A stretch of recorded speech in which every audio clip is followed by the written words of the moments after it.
is, do you really want to sell that precious metals for fiat?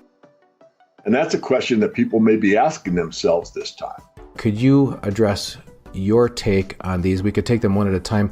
The first one is the world is running out of silver and the silver market has been in deficit forever. True or false, according to you? And why would Jeffrey Christian be calling that a myth? Well, it's more nuanced than true or false. But if you look at Jeff's work, and I think it was a silver survey, I'm going to guess 5 years ago, he had a nice graphic in there. It showed that from recorded history, there's been 60 million ounces of silver that's been mined. And if you look at how much is above ground and available to the market, it's far less than that. So you can make that argument that there's been a deficit. If we mine that much, how come we don't have 60 million ounces? Now, the physicists will tell you it still exists because it's in a landfill, but it doesn't exist for practical purposes. I think the best way to look at the deficit is what's happening to the above ground stockpiles. So I don't think even Jeff can argue this one. If you look at the 1990 amount of investment grade silver above ground, it was 2 billion ounces. And we were in a deficit from 1990 to 2005. But for those 15 years, we actually ate up 100 million ounces on an annual basis average. So we got from 2 billion ounces to 500 million ounces. So we ate up 1.5 billion ounces. The only way you can, supply and demand always equals. So if you've got a deficit, then you take the above ground stockpile to fill in to make the balance. So you take the above ground stockpile to feed whatever the requirement is, be it investment demand or industrial demand or jewelry demand or silverware, for crying out loud.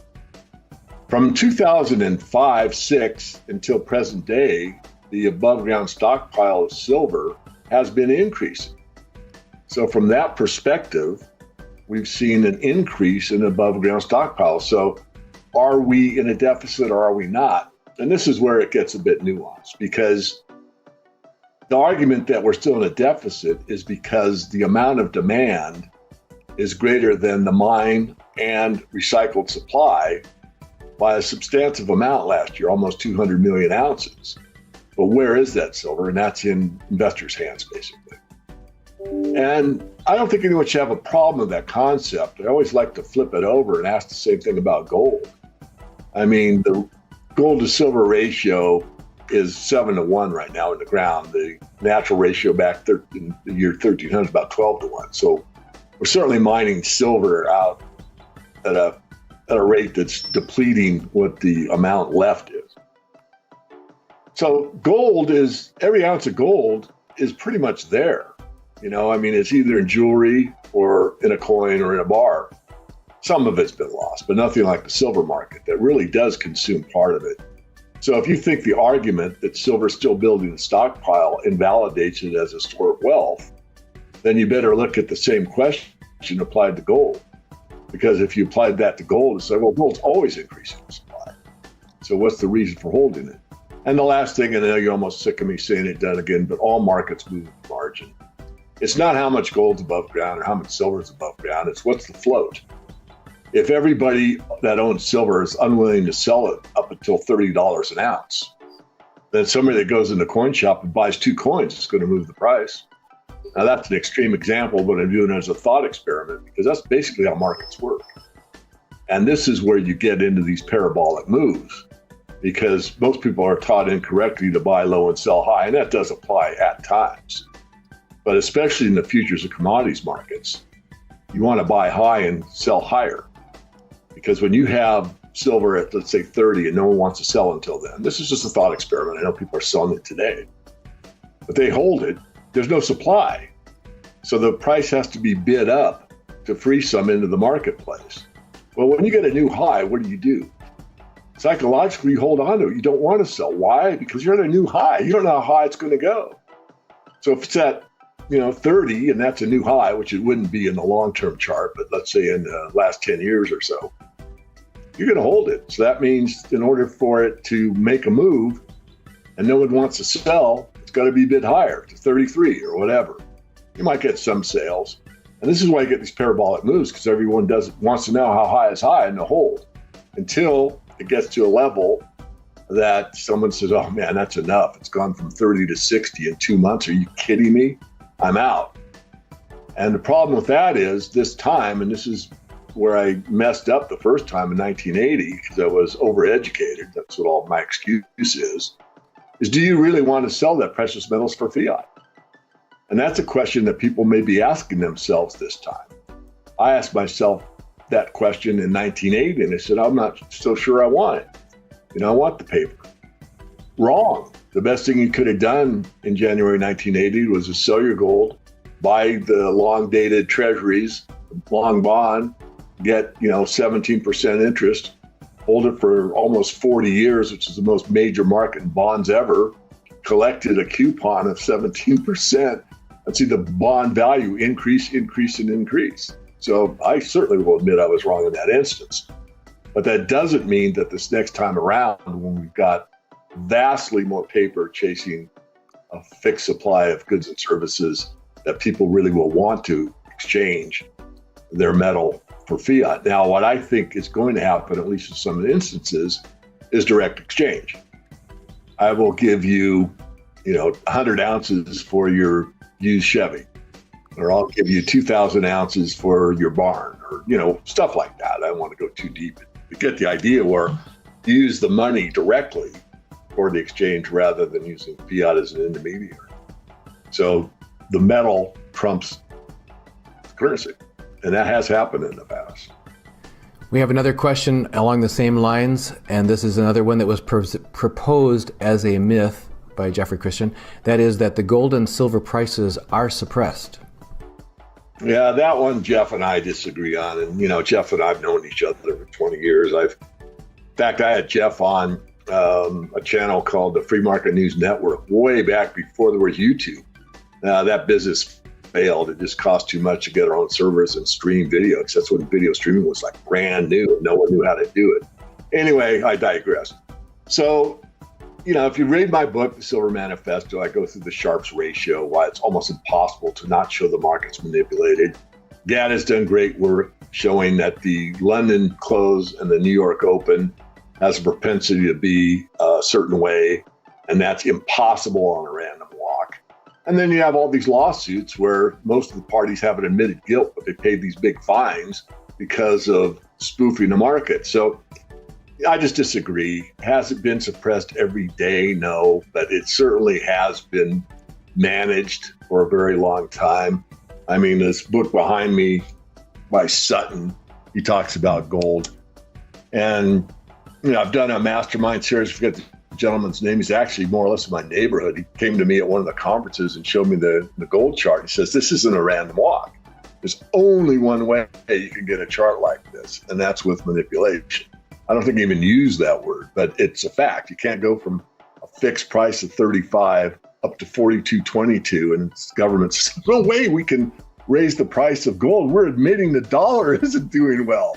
So once they made that official change from a 35 an ounce to 42.22, it's never changed, because they want to make sure everybody's brainwashed with the propaganda press that a dollar is a dollar. But a dollar is 371.2 fine grains and 999 fine silver. And that definition has never changed. So were you paid dollars today? Probably not. That's an amazing point. This gets back to what we were talking about with the silver dime. Again, some of the viewers have heard this story where my family was on a trip across the southern U.S. We were on actually the Gulf of Mexico coast of Texas in 1968, and there was a gas price war. 19.9 per gallon, 19 cents, 0.9 per gallon of gas. 2 dimes. 2 silver dimes at that point could have bought 1 gallon of gas. 2 silver dimes today can still buy you a gallon of gas if you are able to either swap into the currency or find someone who, as you've been, who said they're willing to trade directly. And that's increasing as people learn that they shouldn't be trusting the currency that's been collapsing around them. So the nominal price today for a gallon of gas is obviously much higher than 2 dimes, but that's all it's worth in silver. So. Let me add on to that. I don't interrupt, but in the LA area at that same time frame, there aren't really any independent gas stations anymore. They're all owned by conglomerates. But in the day that you're referring to, there were some independent owners, and there was a couple in LA that had a line like, these pumps are for silver only. So if you're paying in silver, that's your pump. Pay on demand, And that's the other thing that people ask me, and we've talked about this with some of the guests. I'd like to hear your thought on it. When it's always newbies, people who've never purchased precious metals before, but they're getting the advice from their family or advice from their friends, or they're just hearing more about it, so they're starting to look into it. And one of the questions that's a tip-off is when they say, okay, so I can buy it today, but how can I get rid of it? How do I get rid of it when the time comes? And you talked about certain extreme market conditions where there may be a reason to swap into something else that's real. But what's your take on that, the psychology behind that question of how do I get rid of precious metals when the time comes? Yeah, that's not that complicated. I've asked that question myself. The standard is you go back to the same coin dealer you bought it from, you exchange it for fiat, and you go out in the marketplace and you buy your Starbucks. However, now with today's technology, you can put it on the blockchain and pay with your phone. Or you can have a silver or gold backed debit card, which I have one, as you know. So there are ways to do it. And there's more states that are using silver and gold as means of payments. I think there's 14 states now in the union that, state that it's law. You can have an exchange in gold and silver as long as both parties agree. The only way to do it practically is to either back a debit card with the physical metal and let the bank, or preferably the proprietor of the exchange, take out the silver, change it to fiat, and make the bank happy. But you're actually spending it. So James Turk was the one that actually brought it to my attention. Now I asked him, what answer do you give when people ask you? And he says, well, they'll spend it. Of course, he started gold money. And at that time, you were able to use gold money in a lot of exchanges. I paid for some services with gold money, and many people did. That kind of got nixed later on. But the concept is correct. So you can do direct, where I can buy a car with so many gold coins or silver coins, and both parties agree, and we're good to go. You could do a debit card that's gold or silver backed, or both. And you could go on the blockchain and do it. And I just got to fit this in. This is kind of off topic, but it really gets to the silver community, or at least I hope it does. And, up into the 1900s, we were still on basically a world silver standard. And yet no one even thinks of silver as money anymore, even though in the 14 Romance languages, the word silver and money is the exact same word. So if I'm in Mexico and they say money isn't money or silver isn't money, they wouldn't know what the hell I'm even talking about. The debate about precious metals, particularly silver, is nuanced. Claims that the world is running out of silver or that the market is in perpetual deficit are complex. Historically, silver's above-ground stockpile has fluctuated, with significant declines between 1990 and 2005, but an increase since then.